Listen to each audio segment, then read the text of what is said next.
Let's talk about curse words. Let's talk about profanity. Let's talk about cussing somebody out.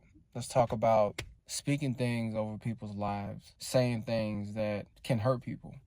We always used to say that, sticks and stones may break my bones, but words can never hurt me. There's so much power in the words that we speak that we don't even realize as people that we're literally speaking damnation onto someone's life, to our own lives, loved ones, family, friends, and we may be just saying it jokingly, but we don't know what we're coming into agreement with. We don't know what we're ushering into our lives. We don't know what we're welcoming into our lives when we curse somebody out of anger, or we just curse somebody out because, or we just use a curse word because we just feel like it's going to be a sentence enhancer. We feel like it's going to make something funny. We feel like it's going to we feel like it's going to make something more impactful when we use curse words. I was that person.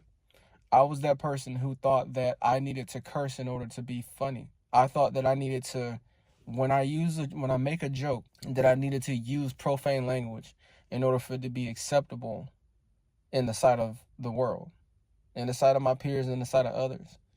I thought I needed to curse, even including my parents. I thought I needed to curse in front of my parents in order for them to think my humor was funny.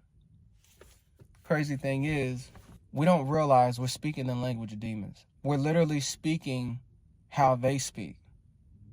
And then when we speak the language of demons, we come into agreement with the demons behind those curse words. Because do you find it strange that, or do you not find it strange that we just started saying these things and it's just, we're taught as kids not to say them, but then when we become adults, we think it's okay. Sin does not have an age limit. Sin does not say once you get this certain age, it's permissible to do. Like drinking alcohol. And so in most places, like in the US, you can't buy alcohol until you're 21. Or for tobacco, you can't buy tobacco products until you're 18. But if we understand that these things are bad, why do we indulge in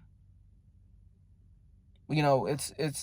It seems like it's a socially acceptable norm to smoke, to drink, to curse, to have sex before marriage, to do all of these things that God deems as sinful nature. But we're over here saying, oh yeah, I believe in Jesus, I love Jesus. Do you really? That's a serious question. Do you really love Jesus if you're doing the things that cause his hands to bleed, that cause his feet to bleed? Yeah, he was nailed on a cross. Jesus was nailed on a cross and died for our sins. And each and every single time we decide that we want to curse, we want to drink, we want to smoke, we want to harbor unforgiveness, hatred towards somebody, guess what? Those holes in his hand